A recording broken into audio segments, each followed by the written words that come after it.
in 10 countries world people infected is CoV-2, which had 30,000 RNA codes, basically. The monkeypox is a double-stranded DNA virus, and it's much larger. It has 200,000 pairs to sequence and probably more genes to sequence as well.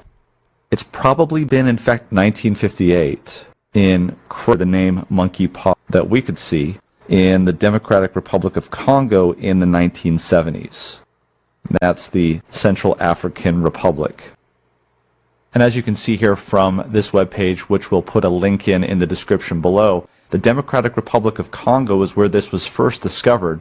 And this is where we see the Central African strain of the monkeypox virus. Now, there is a West African strain, which you can see here in these other countries in West Africa.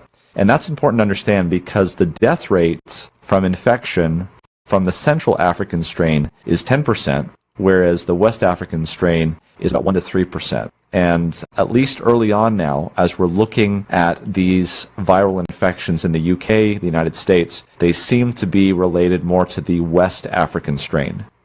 The other thing that's really important to understand is that even though it has the word monkey in the name monkeypox, it's kind of a misnomer because actually these types of infections come from any small African mammals and rodents. And that was highlighted with the recent outbreak about 20 years ago in the United States. And let's talk about that, and that'll set the stage for where we are right now. So back in January of 2004, there was a paper that was published in the Lancet Infectious Diseases titled Human Monkeypox, an Emerging Zoonosis. And zoonosis is simply a disease that comes from laboratory diagnosis is important because the virus can cause disease that is clinically indistinguishable from other pox-like illnesses, particularly smallpox and chickenpox. Although the natural animal reservoir of the monkeypox virus is unknown, rodents are the probable source of its introduction into the USA.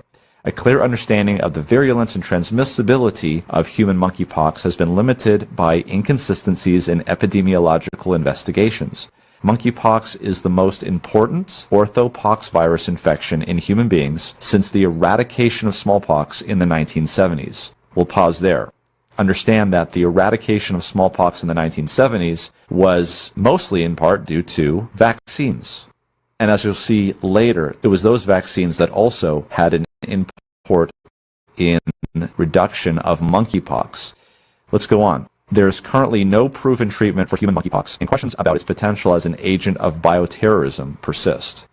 So the good news is that scientists have been looking at this particular virus for some time, and they've understood quite a bit about it. This is unlike what happened 2 years ago when we were looking at the brand new virus of SARS-CoV-2. Also interesting here is that there was the specter raised of this virus being used as bioterrorism.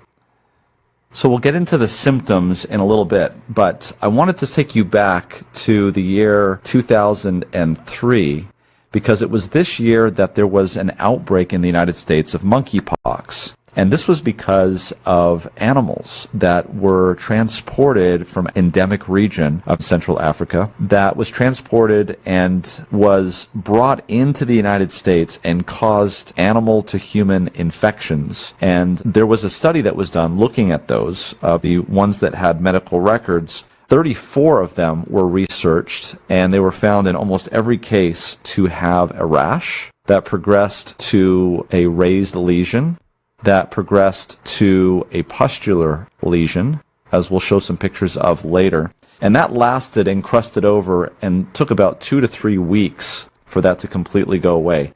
This would show up on the trunk of the body, that's a central portion, then go to the arms, even the palms and soles, and then crust over after a long period of time.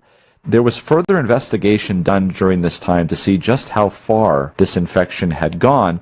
And what was interesting is that they had picked up on a number of people, in this case particularly 3 individuals, that were positive for the antibodies against monkeypox, but never knew that they had symptoms. And what it came out is that they had actually been vaccinated against smallpox. And get these years here, this is really interesting. One of them was 13 years prior, Another one was 29 years prior to the infection with the monkeypox. And another individual, 48 years prior, was vaccinated with smallpox vaccine, and that seemed to confer protection against symptomatic monkeypox disease. So as you can see, this is going to be an important discussion when we talk about treatment and prevention here at the end. But let's talk about what are the symptoms of monkeypox and what you would do to look for those.